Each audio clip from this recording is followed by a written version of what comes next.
Next, we are going to discuss about the most important formulas in differential geometry that are named as Frenet-Serret formulas. These formulas basically relate the derivatives of tangent, normal, and binormal. So, a set of relations involving the derivatives of the fundamental vectors t, n, and b, where t is a unit tangent, n is a unit normal, and b is the binormal.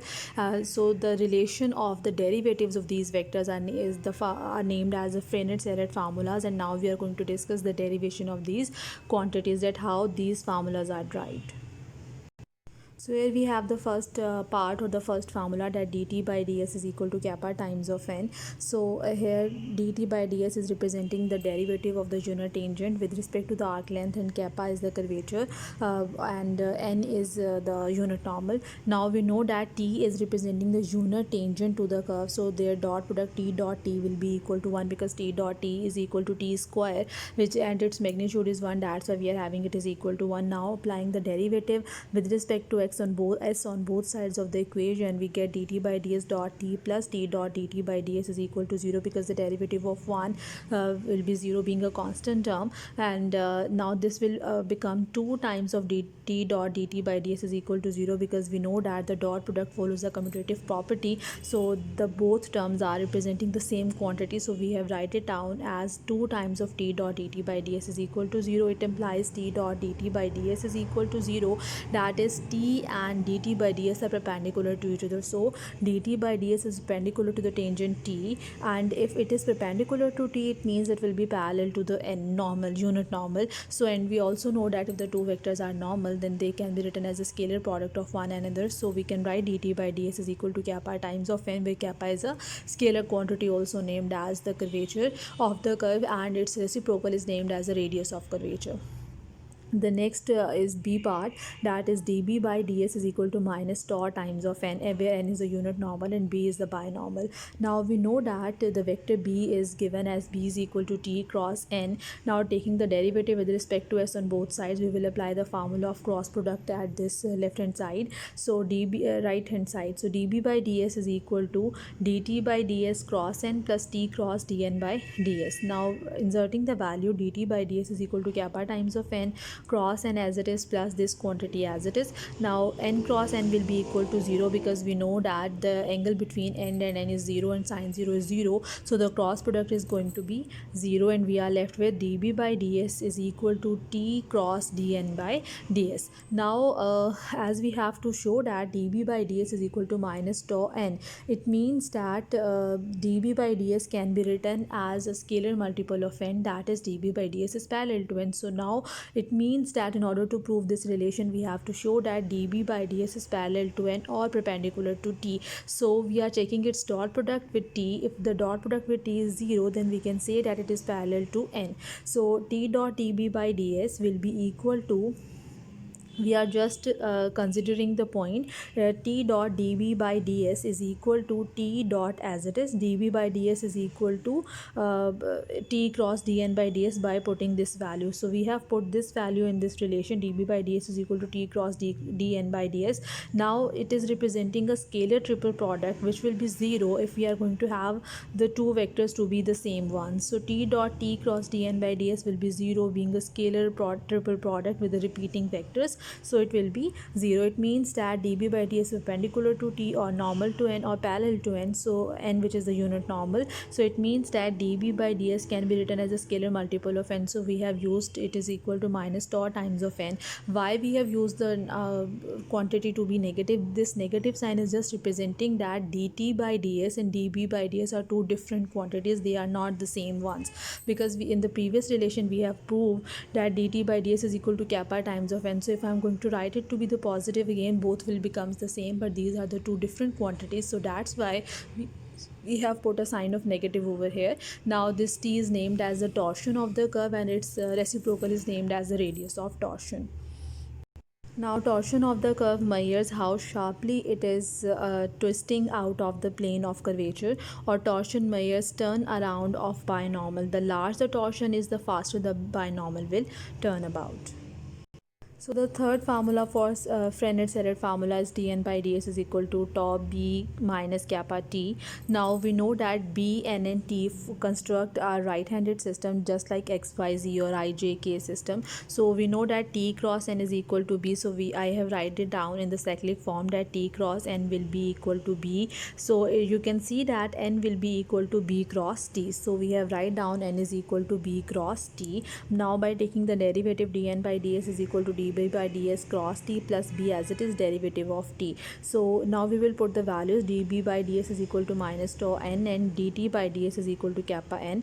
Now this minus tau will be taken out and n cross t will be equal to, now we know that t cross n is equal to b, it means n cross t will be equal to minus b, and plus kappa as it is. Now we have to solve for b cross n, and now b cross n will be equal to, now it is clear that n cross b will be equal to t, so b cross n will be equal to minus t. Now so simplifying it, we get dn by ds is equal to tau b minus kappa t, the Frenet-Serret formulas. Here we have some basic definitions. The osculating plane, it is a plane to a curve at a point P in the plane containing the tangent and the principal normal at the point P. So the osculating plane is a plane that is containing the both tangent and the principal normal at that point P. The normal plane is the plane through P perpendicular to the tangent. We know that normal is perpendicular to the tangent. It means the normal plane will be a plane which is perpendicular to the tangent at that point P. The rectifying plane is the plane through P which is perpendicular to the principal normal. The plane is named as the rectifying plane in that case. Now we are going to apply the Frenet-Serret formulas that we have discussed. So we have question number 19. Sketch the space curve x is equal to 3 cos t, y is equal to 3 times sin t, and z is equal to 40.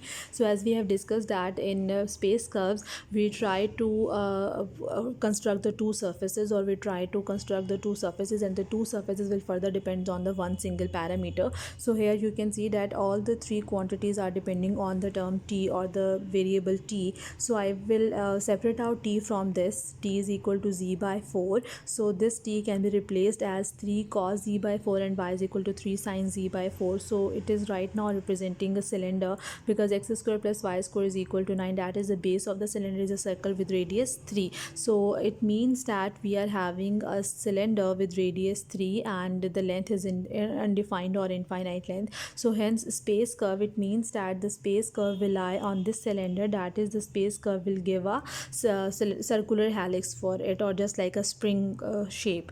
So at first we have to draw the sketch. So we have draw the sketch. It is going to be a circular helix with the cylinder with base circle of radius 3. Now the next one is the unit tangent t. We have to find out the unit tangent t. Now with the unit tangent t is equal to dr by ds, whereas is the arc length. And how we can determine arc length, as we have discussed that ds by dt is equal to the magnitude of dr by dt. So if we are given with the unit vector r, or the position vector r, which is 3 cos t I cap plus 3 sin t j cap plus 4 t k cap, we can find out the unit tangent by, at first we will find out the derivative of this r with respect to t. So here I have find out the derivative of r with respect to t. Now to construct it to be the unit tangent, what we have to do, we have to divide dr by dt with its magnitude. So I have write down dr by dt, which is equal to 5. Now ds by dt is equal to magnitude of dr by dt. It means that dt by ds will be equal to the reciprocal 1 by 5. Now why we are finding out dt by ds? Because dr by ds is equal to dr by dt into dt by ds by chain rule. That's why we are saying that ds by dt is equal to the magnitude of dr by dt, because for unit tangent we simply divide dr by dt by magnitude of dr by dt. So just on comparing, we have dr by dt is equal to 1 over dt by ds or ds by dt. So here we have put the values and we get the unit tangent t.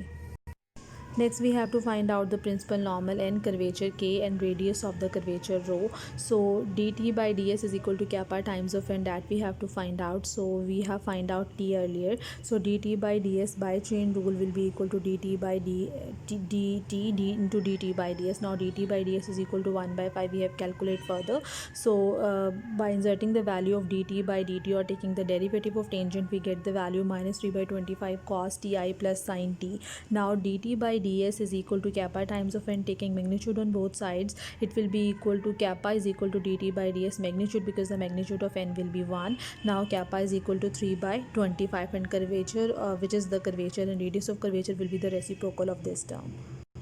Basically we have to find out the unit principal normal or the principal normal, that is n is equal to, because n is equal to 1 by kappa dt by ds. So inserting the values over here, we get 25 by 3, that is 1 by kappa, then dt by ds is equal to minus 3 by 25 into cos t I cap plus sin t j cap, and here we get the final answer of the unit normal, and you can also see that its magnitude will be 1.